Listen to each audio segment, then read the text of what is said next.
Now then, we're back in the workshop. So, where were we? So we did a live, and I explained about assembling frames and things like that, and where to start with the tie rods and that sort of thing. So, without trying to knock the camera over, you can see that. Put plates in, 4 tie rods. I got the tie rods from GLR Kenyans, 332 diameter for 7BA, so that works out really well.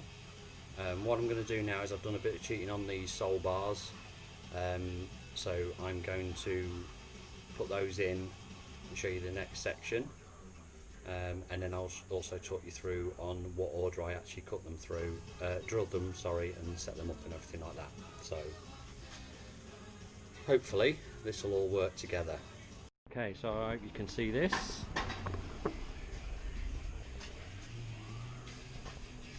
Now what's holding those frames together right now is those 4 tie rods through the middle.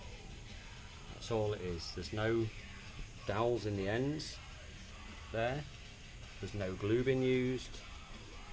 Yeah, and you can see I've got the W-irons in place, all 4 of them. Now one thing I'm going to point out to you, when you're putting your W-irons on, what I do is I clamp the W-irons in place, yeah, so you can see where this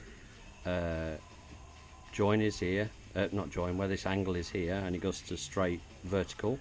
Put a square against there, line up the centre hole, get that flush with the bottom of the actual sole bar, clamp it tight in place, and I drill the first hole. I put the bolt in, and then I go on to move to the next hole, Once those 3 across the top are in, there, these 3 on the outside, as you can see, then you can take the clamp off and you can go 1, 2, 3, 4, bolt straight through. Okay, so once you've got that in place, you've got, as you can see, start of your wagon. So what's next, I hear you say? We've got to go stretchers across, and obviously more longitudinal beams in the middle. They're quite taut, but they're not too taut. Those 4 tie rods in there, we've not gone crackers, because there's no need to. All the bolts, as you can see, they're a little bit over long on there. Don't worry too much. These are 1 inch long 5BA bolts. There's a nut and a washer. You'll also notice I haven't put crown plates on or the actual bolt plates on here. That's because I did a bit of research, and this corpse wagon doesn't actually need that, so that's why it's not on there. When it comes to painting all this, the sole bars are maroon and all the bolts are picked out in black. One thing I did try last night was some 1/8 rod, heating it up and flattening it to make the step supports.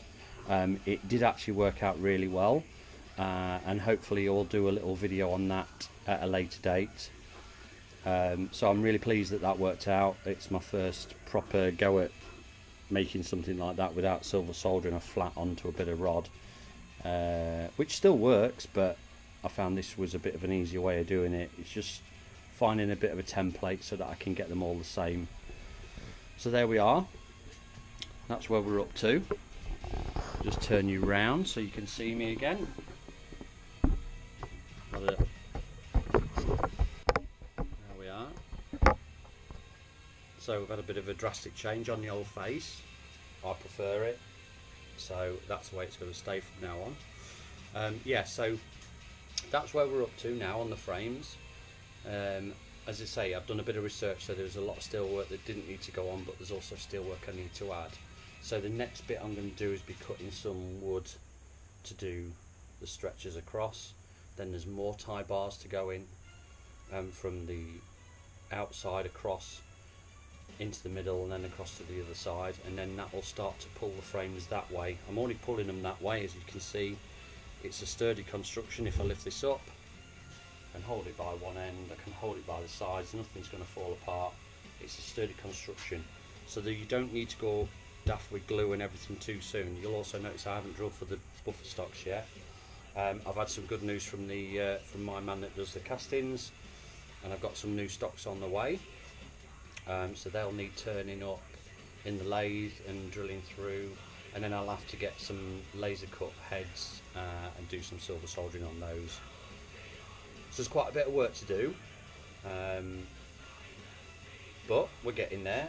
One thing I'll just quickly show you as well.